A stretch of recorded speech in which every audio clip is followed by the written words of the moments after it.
Good evening. I would like to call the May 20th, 2025 regular Planning Commission meeting to order.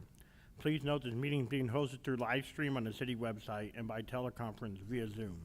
I would like to remind the planning commissioners to have their microphones turned on in position so the audience can hear. Deputy Director Papp, may we have roll call, please? Commissioner Worth, Here. Commissioner Viramontes, Here. Commissioner Hill, Here. Chair Beamsdorfer. Here. If we can stand up and do flag salutes and prayer. We'll start with flag salutes first.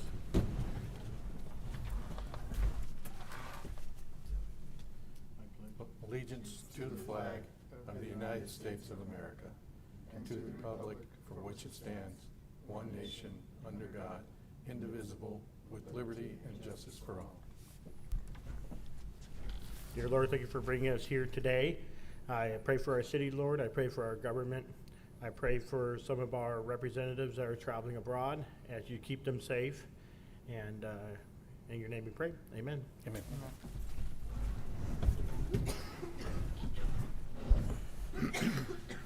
Agenda item number 4 is a public comment period for items not on the agenda. Are there any members of the public present that would like to comment on an item not on the agenda? Chair Beamsdorfer, I did receive 2 electronic comments. Electronic comments? Okay. I will read the first one. It's from Kim Marie Larini, and her comment is as follows. Subject, warehouse near Warren and Dominigoni. Comment. Can't believe this was passed after our community was told otherwise. Why hasn't the city provided a proper industrial park area, given there is plenty of vacant land, especially north Sanderson near Ramona, away from most home sites? Why doesn't the city develop a restaurant row, much like Victorville has? Very poor planning. Apparently, there are no road improvements included with the agreement of the warehouse developments either. Foresight is a wonderful thing. Can't imagine how awful the roads are going to become once all those semis are driving everywhere. The roads are hardly drivable now. Just unbelievable. I have a second request to speak comment from a Bruce Romero. I believe he's present. Good evening. I've been here a couple of times, and I'm here to talk about the building on Kirby, south of Acacia. And right now it looks like they're grading to put in a street, a road, pavement. But it's only in a certain section. It's not going beyond and beyond the south side. It's just right there. And they're going very deep, so I'm assuming it's going to be concrete, which makes me assume semis are going to be going through there. And I've asked this question a few times here, and everybody says, no, they're coming in off of Sanderson, and they're not going to be anywhere on the east side of Kirby. Is that correct? If I may answer that. I believe in the project we approved, the semi-trucks were ordered to take the newly added Whittier Road going out to Sanderson, and the employees take the Kirby side. Does anybody know what's going on with that street? Why, are they going to do that whole Kirby street? They're not going to do the whole Kirby. It is really bad, and I can't understand why they won't do it. I got pictures of it, and it's just all cracked up. My alignment in my car just keeps going out because we're just going all the way down the road. So they don't have, you know, they did stuff on the east side of Emmett. I went down there and took pictures of every street, and they repaved them and repaved them. But they've done nothing over on the west side of Hemet. It's like they're just leaving them. Probably are. Is that the way it's going to be? The only thing I could say, you could contact Public Works and ask them if that's a proposed, they do have proposed streets that they are going to be repaving and refixing and reslurring, and Public Works might be able to kind of tell you if that's in the future part of the project. So that's Public Works. Public Works. And how do I contact them? Yeah. Okay. She can give you the contact number. Okay, good. Thank you. Thank you.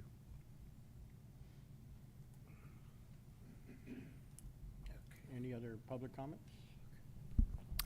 Chair Bamestorfer, I do not have any other public comments received, and I don't show anyone online requesting to speak. Okay, thank you.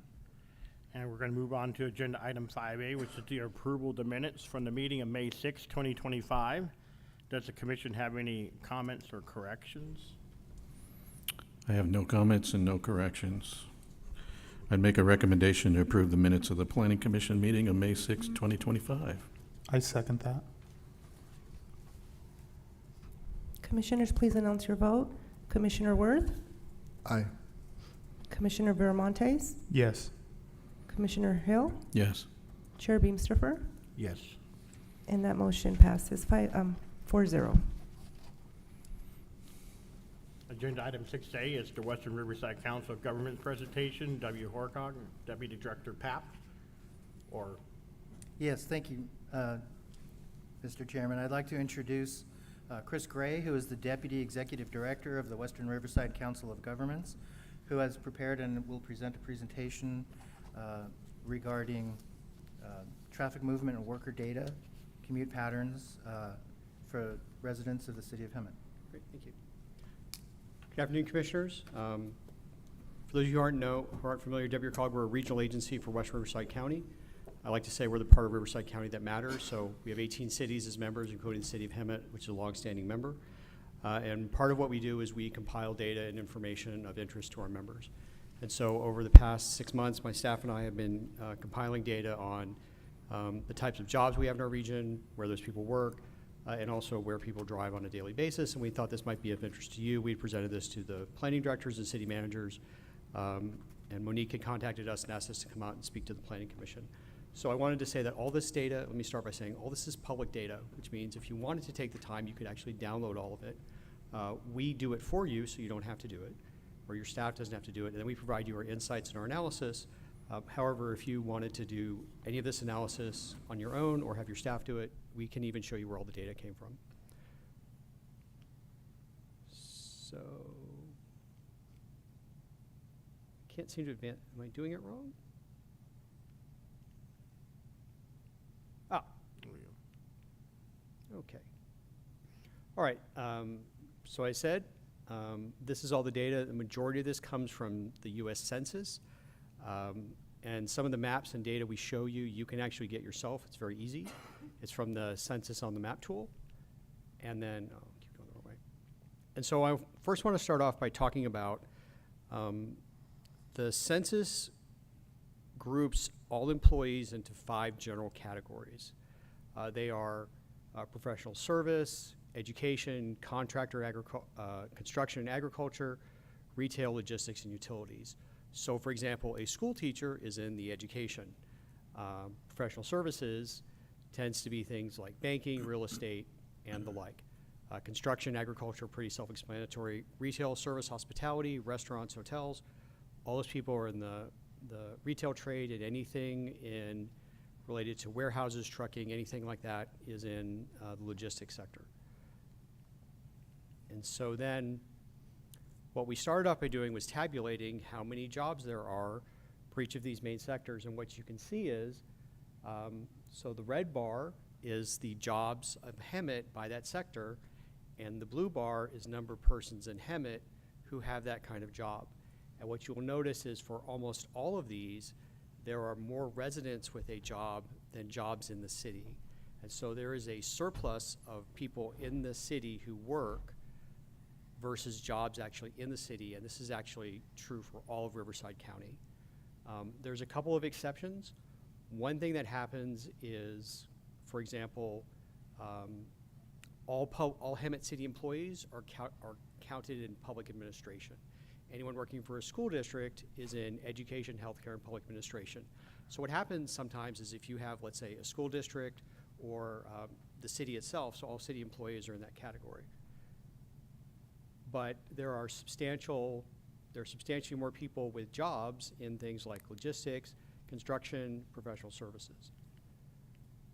Then when we go down even further, so for example, if you look at the category finance, insurance, real estate, rental and leasing, these are bankers, real estate attorneys and the like, you see you have a deficit there. There are very few jobs in what's called information technologies, but you have very few residents working in there. Where you have one of the biggest surpluses is actually in construction, as well as things like the professional scientific management. And the only place you have a surplus, again, is in the education, healthcare, and social assistance. Shoot, I didn't get this right. So, in case you were wondering what some traditional jobs are, so professional services, I said real estate, teachers, city employees, that's in education, construction. Essentially, these are typical jobs throughout both the city and also within the region. And so because of that, because you have more people with jobs than you have jobs in the city, every day about 30,000 people who live in Hemet have to leave Hemet to get a job. You have about 4,000 people on average who actually live and work in the city, but even with all the people you have living here with jobs, you still are importing about 16,000 people a day who don't live in Hemet but are working in Hemet. And so one of the things we did was we said, well, how many employees do we really have, how many employed residents do we have per job? And for the WCOG region, Western Riverside County, we have about 3 employed residents for every 2 jobs. In the city of Hemet, you're actually at 1.67, which might seem bad, you're actually average. We have some communities, for example, Menifee is almost 3 to 1. We have San Jacinto is 2.7, and the only city in the WCOG region with more jobs and employed residents is Norco, and that's because Norco has a school district there, they have a Navy base, they have a number of other regional facilities that are in Norco. Other than that, nearly everyone is at a very high rate. Oh, Canyon Lake has 3.42, but it's Canyon Lake, so they don't have a lot of people anyways. And then when we look at the county, we're at about 1.4. We looked at Riverside, Orange, and San Bernardino County. Orange is a little bit less than 1, but San Bernardino is still at 1.2. And so what this is showing is throughout all of Southern California, at least in Riverside and San Bernardino County, we have more employed residents than jobs. And because of that, they're going to places like Orange County and LA to work. Get this straight. And so what that means is we actually have a very small number of people who live and work in the same city. And so in Hemet, for example, about 1 in 6 of your residents actually can work in the city. The other 5 out of 6 don't. And then in terms of the jobs, because again, you have more residents and jobs, it's closer to 1 in 4. And so in terms of jobs that are held by your residents, you actually have one of the higher values. So at 22%, you're a little bit below Beaumont, a little bit more below Moreno Valley, a little bit below San Jacinto. But still, on a daily basis, about 25% of the people who work in your city don't live here. And so here's the same data in chart format. You can see, in this case, I would say Hemet's roughly in the average, maybe a little bit above the average. The thing is, we top out at 25%, and that's Riverside and Temecula. So think about Riverside with 300,000 plus people. Only 25% of the people who live in Riverside work in the city, and Temecula is at 120,000 people. And then we look at the converse of jobs held by residents. Hemet's actually one of the higher ones, but you're still at just above 20%. So by and large, people don't live in the same town they work in. Now it's true for almost everyone. Sometimes they work in the adjacent city over, sometimes they work in a completely different county. And then what we've also shared with everyone is we do regular travel surveys. So every couple of years, we get data from what's called a big data provider. So in this particular case, this is a company called Replica, and what they do is they aggregate data from people's cell phones, GPS systems. If you didn't know this, everyone's tracking everything you do everywhere you go. And I'm sorry, but the advantage is we can then buy it. And so what happens is on every day, in the city of Hemet, half the time when somebody gets in a car, they stay in the city, which is good. But what's happening more often than not is they're not driving to work. They're actually driving to school, shopping, whatever, other non-work purposes. And on average, about 40% of your residents actually are employed. And the reason why that is if you look at the city of Hemet's population, about 30 to 40% are too old or too young to drive.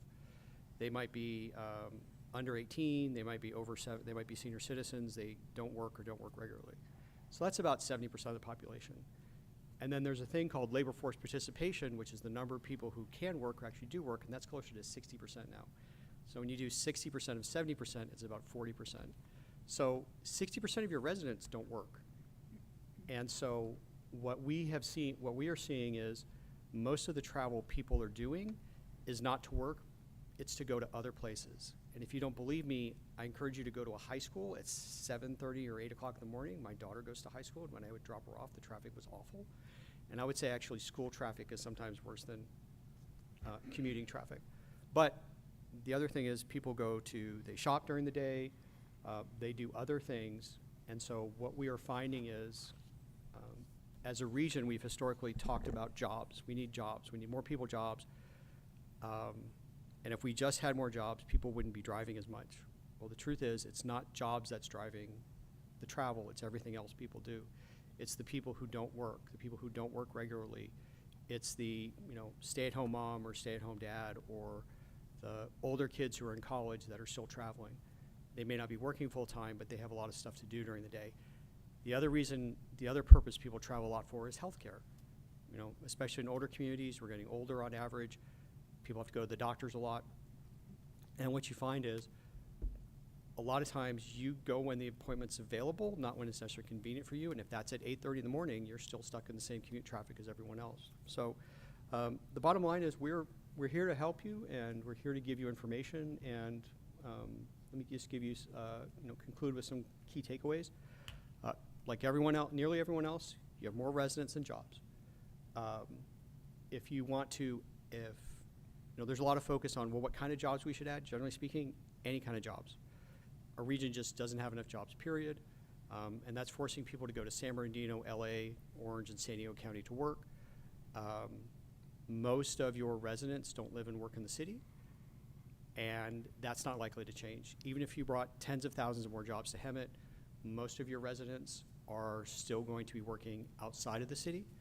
And then also, as you think about the land use decisions you make and the various policy decisions you make in the city, you're going to end up in a situation where, regardless of what you do, about half of the time, half of your residents, when they get in the car, they're going to be driving to somewhere other than work, and they're equally as likely to leave the city as they are to stay in the city. And ladies and gentlemen, that's the end of my presentation. I have some, here's my contact information for anyone who's interested, but I appreciate you giving me the time to speak, and I'm happy to answer any questions you might have. Thank you so much for that presentation, Mr. Gray. Does the commission have any questions for the representative? Yes. Yes. Go ahead. Start with Commissioner Werner. Do you have any questions? Well, I'll start with can you put the takeaway slide Sure. back up? Good. Just, Right here. why is it?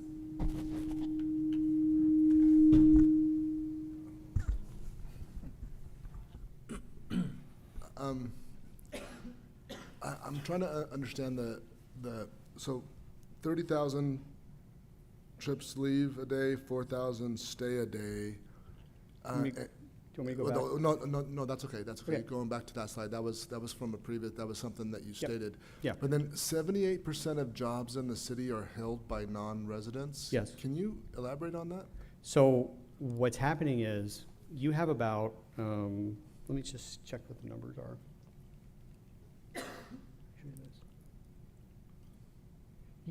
You have about 20,000 jobs in the city. So you have 94,000 residents. You have about 35,000 residents with jobs, and you have about 20,000 jobs in the city. Only 4,000 of them are held by people who live in the city, and that's from the census. So what they do is when they give you the census, they ask you, where do you live, where do you work? And when people living in Hemet said where did they work, it was that amount. And then when they asked everyone else in Riverside County where they worked, 16,000 of them in places like San Jacinto County said they worked in Hemet. So even if you have a certain number of jobs, more likely than not, that job is not being held by somebody who's from the city. It's from someone outside of the city. That is really interesting. Because what I would say is, you can't dictate where somebody lives. Right. Especially you can't dictate where your residents work. You can't dictate where your, the people who work in your city, where they live. And what we have found is a person's decision to live and work has a lot of factors. So I'll give you a personal example. I live in Riverside County. I live in unincorporated county between Lake Elsinore and Corona. I have a neighbor who drives to San Diego 3 times a week as a nurse. She does that because she's been at that Kaiser facility for 20 plus years. She has seniority, she gets to pick her shifts. She works 3 night shifts a week, and that pays all her bills every week. And so when you think about why people change their jobs, they don't necessarily pick the shortest trip. They might pick the job, they might stay at a job because they've been at that job a long time, or that job has certain benefits, or that job, they have some connection to that job. And so what we find in Hemet is there's a lot of reasons why that happens. So think about your city staff. Does your city staff all live in Hemet? I don't know. Probably not. I'm sure many of them do, but not all of them do. Right. And so it's also, we talk about how bad traffic is, but if you think about it, it's not that hard to get from one city to another. Okay, you might sit in traffic for a while, but compared to, other regions, it's not that hard if you live in San Jacinto to drive to Hemet for work. So from kind of like a general policy, governance, planning perspective, it seems like, there's some metrics, there's some data points here that you could maybe lay out as far as what are some policy things that will help incentivize or discourage certain things. What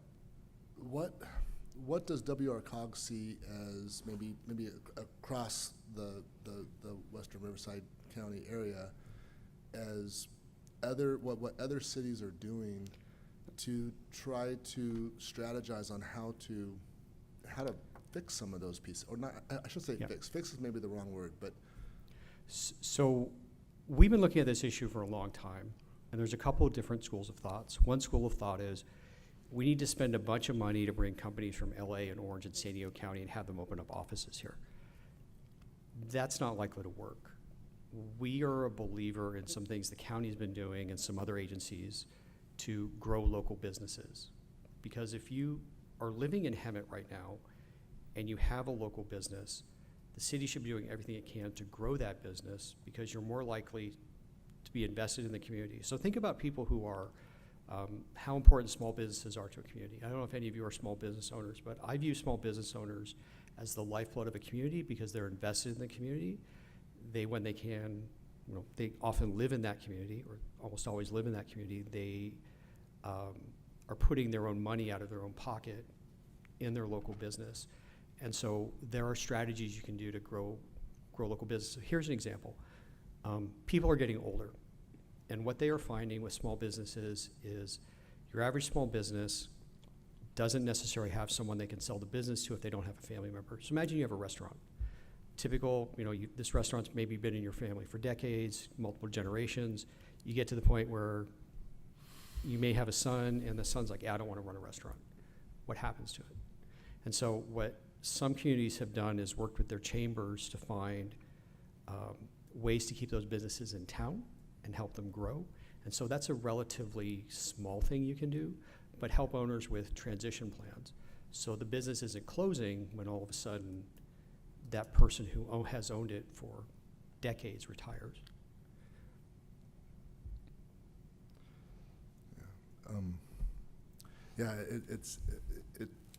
It's an interesting data metric, a set of data metrics that you could see you could put into like a model moving forward. It's like what pros and cons of everything, whether it be the environment, whether it be work-life balance, whether it be socioeconomic vitality and growth, and so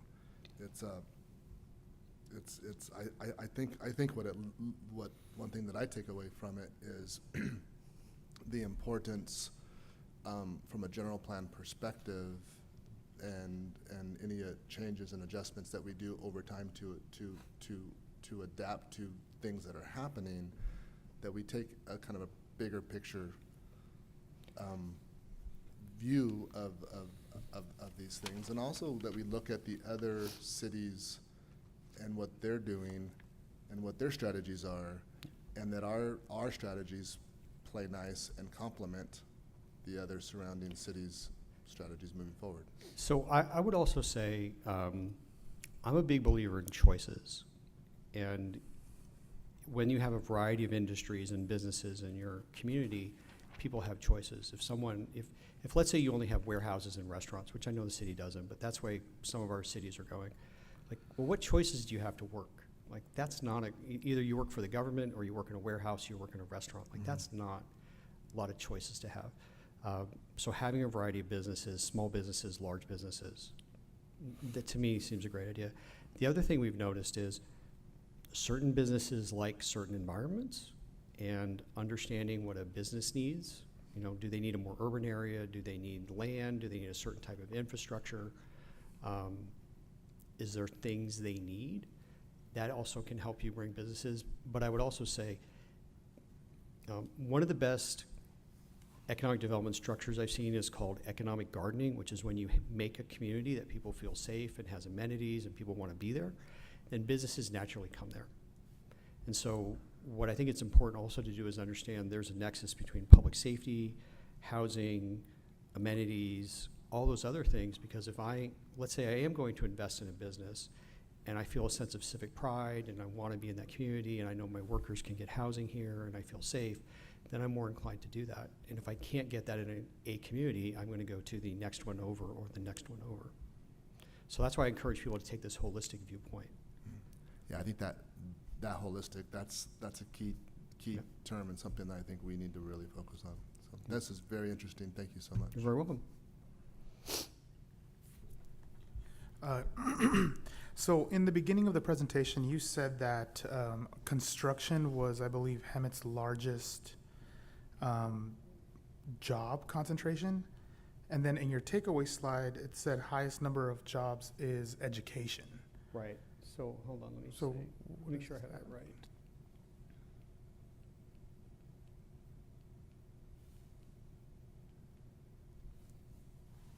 So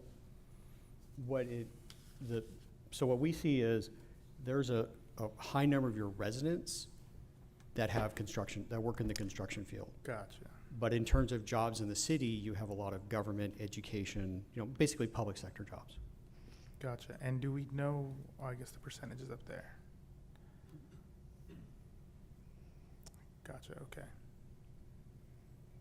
Yeah, I mean, looking at your economy, it's very much geared towards, retail, hospitality, those kinds of businesses, and then also the public sector. But where you actually have a very diverse mix. You have some of your residents who work in logistics, some who work in really all these sectors. So I would also say, in terms of the potential, that if you were to bring any of these businesses to your city, you have residents who work in those fields. It's not as if, for example, you don't have people who work in professional services or who don't work in these fields. And so there's some real opportunities here where if you were to bring really almost any kind of business to your city, you have residents who have those skills and who can work in those kinds of jobs. Gotcha. So based on this chart, the focus should be on construction jobs, logistic, and utility jobs, right? That to would be, kind of yeah. offset the Yeah. bars. Mhm. Gotcha. Okay. Good. Thank you, Mr. Gray. This is a You're welcome. really enlightening presentation. I do have a couple questions, though. Go ahead. Have you seen any trends where, people are starting to work DoorDash, Instacart, Spark, et cetera, those kind of jobs, and I would tend to think that they would stay in their own city to work those jobs. Have you seen a trend in that area that adds to the numbers of people working in that city? I haven't seen any specific data on that. I would say what we have noticed is the increase in people working multiple jobs. And so what I've noticed is you might have somebody who, let's say, works a retail job 20, 30 hours a week, but then to pay their bills, they're also working DoorDash or Instacart outside of the normal working hours. And so they will take that job, as you said, I think the point's well taken. They're often taking that job locally. It wouldn't make sense for someone in Hemet to do Instacart in Temecula. Right. So they'll wanna be there. That's still something that the data lags a little bit, and this is all data back from 2023, but that's definitely something. This whole gig economy is something we're definitely looking into, because what we've noticed is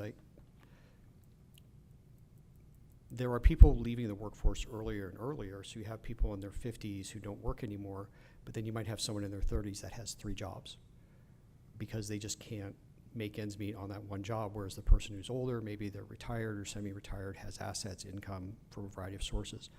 And so long-term, we see a real issue with kind of those younger people having to do those gig economy jobs just to get by. Okay. Along the same vein, have you seen any trends based on what happened during the pandemic? I know a lot of people started working from home. I know I'm one of those that Right. started working from home, and I haven't gone back to the facility. I still work from home, and I work for a multi-billion-dollar corporation, so. Yeah, so we, for example, have seen there has been a huge drop-off in people using transit in places like LA. So Metrolink, for example, their ridership's down 40–50%.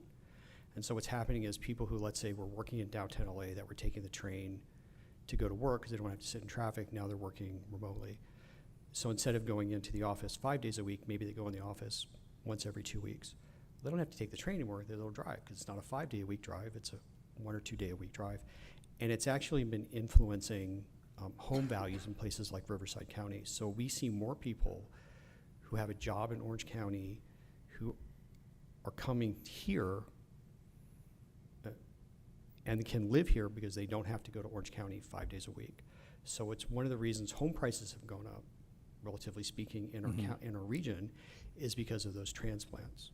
And So that's is that in that data that you Yes. showed us? Yes, that's in that data, and that's one of the reasons why we have this surplus of people going, because what happens then is the thought had been, oh, let's get that company in Orange County to open that satellite office in Riverside so people don't have to drive. Well, if that office is half empty, or they've shut that office down, they're not going to set up a satellite office.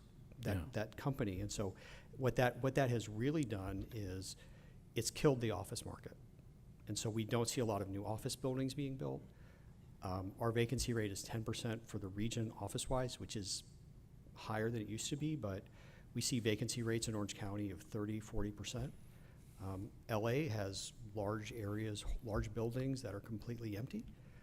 And so what that's going to do is that's going to have fewer jobs moving out here, because if I owned a large company, why would I set up a satellite office here? I may not even have a physical office, period. Right.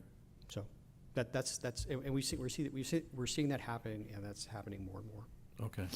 All right. Thank you very much. You're very welcome. I'm more of a kind of a question or opinion to ask you. Sure. I understand that WRCOG is, they have bullet points that they like to focus on as an organization, such as housing balance and commute, Sure. Transportation infrastructure fundings, economic development, land use, affordable housing, RENA compliance, and then climate action, sustainability. And things like these with the warehouse coming in, and your goal is to try to reduce greenhouse emissions and people having to travel and use semi-trucks, and we know that this is starting to become a big issue within the district. What can WRCOG do to help promote green or tech companies to come into Hemet that doesn't produce that kind of green gas emission?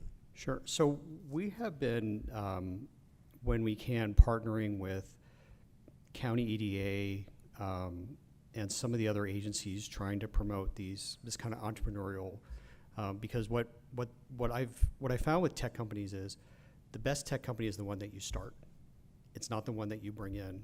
That's really hard. What you want to do is find entrepreneurial, young people, maybe someone who's been working professionally for 10 or 20 years. You want to help them start their own company. And so we have a couple of instances partnered with the county EDA. As you might know, the county EDA has what they call Innovation Month, and they have a contest where If you have a entrepreneurial idea, you can pitch it to a set of potential investors. You can potentially get hundreds of thousands or millions of dollars of funding. We've been partnering with the Navy base in Norco because, by the way, the U.S. government wants to spend a lot of money on things like drones and AI and things like that to help them fight their future wars, and they're looking for local companies to invest in as well. And so to the extent those opportunities come along, we like to be a connector to have them introduce them to other people. And so what we do is we oftentimes work through our what we call our staff committees. So your city manager sits on our technical advisory committee, and we've shared information with them. We share information with your planning directors. And so the idea is that we respect the city's ability to make its own land use decisions. We just share information. And so if you want to look at potential higher tech jobs or growing a tech economy in Hemet, we can provide you with information. We can give you contacts. We can put you in touch with the people who are doing that work so you can talk to them directly. And if that's something that the city wants to pursue, we're happy to help you out. I think we were trying to work on that with the last community development director. He was giving us a little PowerPoint presentation of tech companies. What were some of the other ones he brought up? But he's bringing up the trend of how technology's coming. And you, as a representative of WRCOG, what do you feel about distribution and semi-trucks? Do you feel that that's just terrible for the community with the roads? I mean, since you guys focus on greenhouse emissions Sure. and trying to lower it. So I'll give you my opinion, and I try to find balance. So I would say this, let ye who does not, I'm paraphrasing the Bible, yet he who does not order from Amazon throw the first stone at the first truck.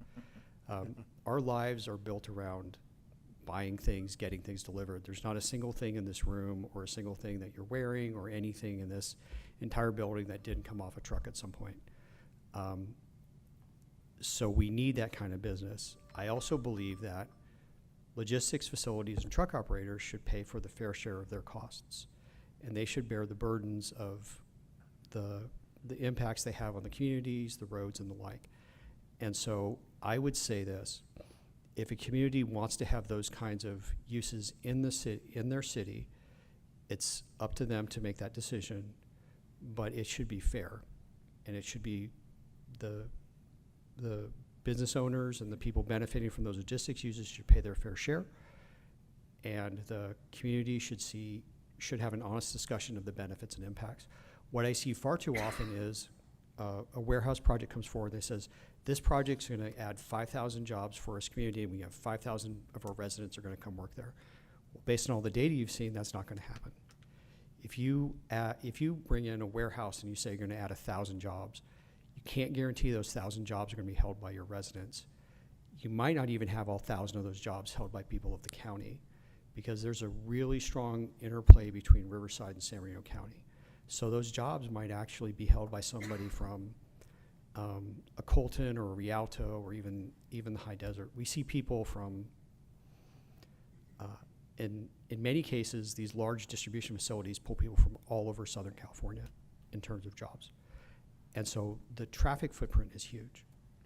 And so I would say, let's be honest about the benefits, let's be honest about the impacts, and let's be honest about what you can do to limit those or mitigate those, and let's lay all the information out in an unbiased fashion, and then you as a local community make that decision on if you want that facility you want those types of facilities in your city or not. I'm definitely would be interested as the city looks into high-tech companies and greenhouse and reduced greenhouse emission companies. One more question: what grants that are available out there? Is the city of Hemet taking advantage of these grants that are available? I would say that. So one of our parallel programs is something called grant writing. And what we do is every 2 weeks, we send out a list of all grants that any city can apply for in the WRCOG region. That's going to your city manager, your public works director. I know at least a couple other city staff members. And so I've talked to your city manager on occasions. I've talked to your public works director. Mr. Rao and I talk all the time. And we're doing everything we can to bring grants. I would say this, though, that in generally speaking, the state doesn't make it easy for people in our region to apply for competitive grants. And I'll give you an example. I think some of you might be familiar with the affordable housing grant the city of Hemet got last year for $35 million. The program that the city won the grant from has been around for 8 years. That's the second project the WCOG region has won in 8 years. The first one was in Riverside. Yours was the second. So over the period of time, they have literally given out hundreds of grants, and a region that has 2 million people has now won 2. Just on the face of it, it's just not fair. And so a lot of times the rules the state has for these grants, they give priority to the San Diegos, the downtown LAs, the downtown San Franciscos, the coastal cities. It's a lot easier for them to compete, and we do everything we can to help people compete, but a lot of times we're starting out behind. And that's unfortunately how it is. And so I would say you all should really be lauded for the fact that again, hyper-competitive program, they give out hundreds of grants. You got one of them. None of our other cities besides Riverside got one. At least we're trying. Yes, Okay. you're definitely trying. Thanks very much. Any, Commissioner, have any other final questions? Yeah, one real quick, since it's a pretty hot topic here in Hemet. You said the vacancy rates for offices in Riverside County was about 10%. Yes. And then Orange is about 30 to 40. Do you have any idea what vacancy rates on warehouses are in the region? I believe it's very low. I know it's in the single digits. I can okay. find out exactly and let your staff know, but I know that what I have been told by the people I know that work in the industry is the rates, especially for the really big facilities, and so where the industry is going is they want bigger and bigger buildings because they're more cost effective. They don't want a 1 million square foot warehouse anymore. They want the 2, the 3, the 5 million. And those are a substantial investment that they might. A warehouse of that size, once you build the building and once you put the equipment in, might be $1 billion. So nobody's going to build a $1 billion warehouse and let it sit vacant. Where there is vacancy, as I understand it, it's in the smaller, older buildings. And so it's, given how much it costs to staff one of those buildings and supply it with power and run it, when there is vacancy, it tends to be in the smaller buildings. Gotcha. But I'm not aware of any of these large, huge facilities that are currently vacant, Thank you. to my knowledge. Okay, Thank you. thank you very much. Thanks for having it. Thank you very much. And we just, for the record, we received and filed that presentation. Thank you, Chris. All right, moving on to 7A, City Attorney Reports, Layla Sawari. Thank you. Just wanted to share something I came across, a proposed piece of legislation that's up in Sacramento, that's in progress. It's Assembly Bill 306. Basically, it proposes that what some are calling a pause button on California's evolving building codes. So if passed, the legislation would freeze current building standards covering areas such as architecture, electrical, wiring, plumbing, energy efficiency, and fire and earthquake safety for all new housing through at least the year 2031. It would also limit the ability of local governments to impose additional building requirements during that time. Historically, California has adjusted its building codes in response to urgent concerns such as seismic upgrades after earthquakes, fire protection following wildfires, and green energy mandates in light of climate change. But this proposed pause is intended to address a different kind of crisis, which is the growing lack of affordable housing. So the idea is by stabling the regulations, lawmakers hope to reduce construction costs and accelerate development across the state. So stay tuned. Thank you very much for that educational input. 7B, Community Development Reports, Deputy Director Papp. Thank you, Mr. Chairman. A few announcements and then one topic I'm going to elaborate on a little bit. We have some events coming up. We still have, I believe we have 2 more Saturdays of the Food Truck Festival. That's been a resounding success. I've heard nothing but good things. So if you are inclined to go out there, it's getting a little warmer, but the event's from 5 to 10 p.m. this Saturday, next Saturday. We also have a circus rolling into town California Cirque. They will be performing beginning on May 23rd and having shows going through June 1st. And then we have a temporary use permit application in-house currently that we're processing for an event, the second annual Juneteenth celebration to be held on June 19th at Mary Henley Park. So if you're available, please mark your calendars for that event. And then I wanted to point out a little bit about our process with posting agendas for certain projects. This has come up several times at public hearing recently, where members of the public speaking out on projects that might be adjacent to warehouse projects. They're on our DRC agenda, our Design Review Committee. Most of the time, these applications are preliminary review applications, so they're not actual entitlement applications. What they're bringing forth is information in a very schematic form, if you will, so they can do their due diligence, do their homework, see if the proposed project is going to pencil out for them. They find out things like whether or not they're going to have to underground overhead utility lines, if there are soils conditions that are not conducive to development of the site. They find out what the problems are that could potentially inhibit development of the site before they spend hundreds of thousands of dollars on technical studies. So we do have, typically on Thursdays, we have Design Review Committee meetings. We have one coming up. It is Thursday, the 22nd. We have one applicant. It is for a project on Santa Fe Street, across on the west side of Santa Fe, across from the San Jacinto Valley Cemetery. It is a preliminary review for 155 lot single-family residential development. And I just want to reiterate that this is a preliminary review only and no decisions will be made. So I'm putting that out there for public edification, that we're not making decisions on these projects. We are merely hearing the potential for a project at that location. And that concludes my reports for this evening. Well, thank you for that input there, Deputy Director Papp. How about future agenda items? Yes, we have one public hearing item scheduled for our regular meeting on June 3rd.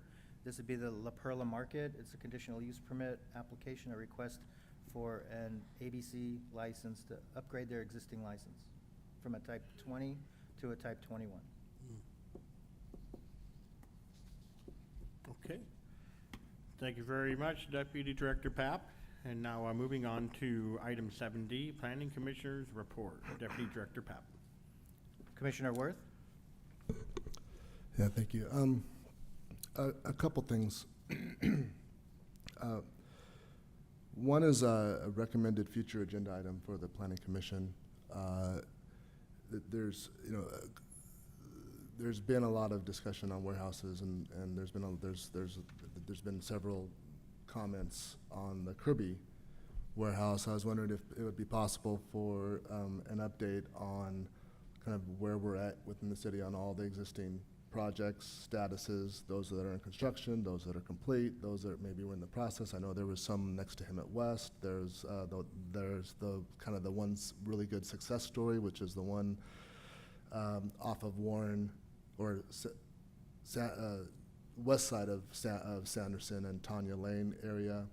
So is it possible that we can just get a update for the public to say here's all the projects that are active, where they're at, and maybe answer some of the questions that have been brought up in regard specifically for the Kirby project in regards to access, roads, things of that nature. Maybe a summary of what the conditions were and kind of when those are going to be required to be fulfilled. Secondly, last meeting I made a recommendation for a future joint session with the City Council to kind of review maybe a city-led general plan amendment to the west side of the city. And I'd like to just reiterate that request and kind of maybe put a little more emphasis on it, specifically following the decision from the City Council last week regarding a project that's in the queue. I think, you know, in light of what we heard today from Mr. Gray, a couple points that he made that I think are important. One of the comments was warehouses needs to pay their fair share. I think it's important that we look at that west side of the city in a much more in a big picture perspective. He also used the word holistic. We don't want to piecemeal that side. We have an opportunity as a commission to do our job and to help provide the city council some input on what our community is looking for and what works well in our community. And I think it's not beneficial to the process and to our community for a project to just continually coming back and redefining what they're proposing and bypassing the planning commission and repackaging what they're selling, and what they're selling is the same thing. And so I would strongly urge that we are able to put together a joint session and take a look at that west side on what we want to do as a city and what we want to do relative to warehouse jobs, development of different types of businesses, residences, all of the things that we have an opportunity to do. And let's not just drop in a warehouse and let them get a kind of a, for lack of a better word, a free ride relative to paying their fair share. So I urge that we do not let that project come back straight through the city council, but instead we look at it through the process of the planning commission and possibly appoint a joint work session between the council and planning commission. Agreed. I agree as well, Mr. especially if it's mixed use. Mr. Chairman, may I respond to the first half of Absolutely. Commissioner Worth's comments? Commissioner Worth, thank you for that. Regarding the status of applications, I believe we could prepare a work study item that would really allow for clarifying questions only regarding the specifics of the development, the proposed development of the project, but we wouldn't be able to engage in any kind of public hearing discussions regarding the studies that have been prepared, what the conclusions of those studies might be. Those would come to you at the time of public hearing, so it would be inappropriate to engage in intense dialogue regarding the processing of those projects. But I do believe we can certainly provide you a list of the projects, what is being proposed, the intensity of the development, where they're located, maybe some maps, and then a brief update regarding where they are in the process and when we can anticipate public hearings. Great, thank you. And on that on the first request, it's really kind of focused in on the comments that we've received from the public, kind of really around the Kirby project, and also those other ones that were in the queue that we had some opposition to. But yeah, it'd be good to just kind of give an update to where all these projects are at, and make sure we address those questions and concerns. Thank you very much. As well as he was saying, joint meeting session with possible general plan and discussion how we can use a business mixed use to something more potential, instead of letting one building take up the entire plot of mixed use when it's not so mixed. And I know there's, like Commissioner Worth was saying, there's a place in Sabathpool called a Barlow, which is a really neat place to go because it's a mix of manufacturing and a mix of restaurants and also apartments, all kind of in a mix of one area. And the nightlife goes until late night. It's a really nice concept of what the city did, where a lot of people from the community can go there to eat. A lot of people stay there, they live there, and they also manufacture there as well. And I agree with Commissioner Worth that we should look at kind of a mixed use kind of business on the west side of town, so when people come in, it's more appealing than four walls. And Chair, if I could add to that too, to that point is, let's look at what other cities are doing. There's some really good examples of what other cities are doing, and I brought this up to the City Council a couple months ago there's two specific projects, one in the city of Menifee and one in the city of Paris, that I feel we would that would work really well in that spot, and we should have some discussions with them on how they went about that. It ain't the Menifee Valley project on the south side of Highway 74 in between Menifee and Briggs. I don't know exactly the number of acres, but it's a huge master plan area that includes warehouses, open space, commercial, residential, sports park. It's a well planned out facility. The warehouses are coming in first, and they're putting in the investments of the infrastructure to support the rest of the development. We should be looking at the same thing.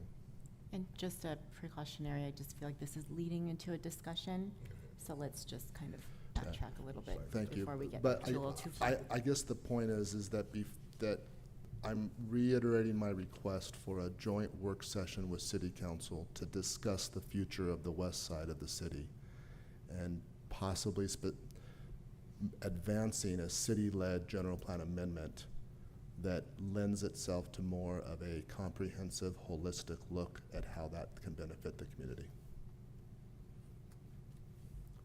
Thanks for peeling me back.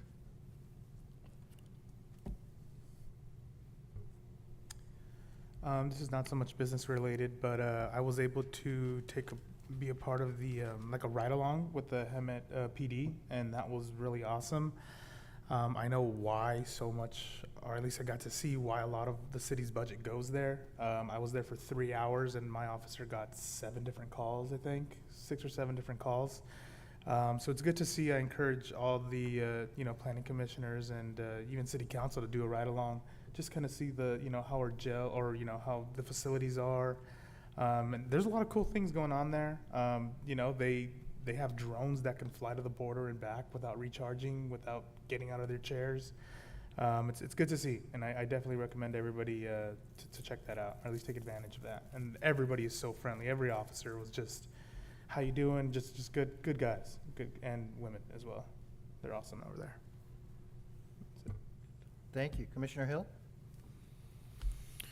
I'd just like to second what Commissioner Worth was talking about. I think a workshop with the City Council would be well worth it. And then that's it. I have nothing else to report. Chair Beamsdorfer? Well, as you see, Commissioner Clark is no longer with us, as she is a Councilwoman Clark now, so congratulations to Connie. The City Council meeting last week, the fence was approved. Deputy Director Papp's presentation, they approved that. The billboard, however, they agreed to create an ad hoc committee.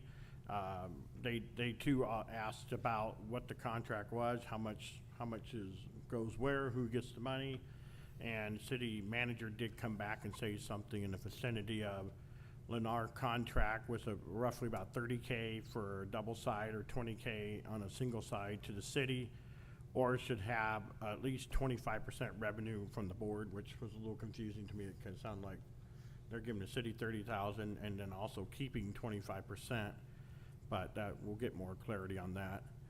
Let's see here. I went to the food truck festival this last weekend, and again, I had the Italian food truck that was there this time. Pretty good.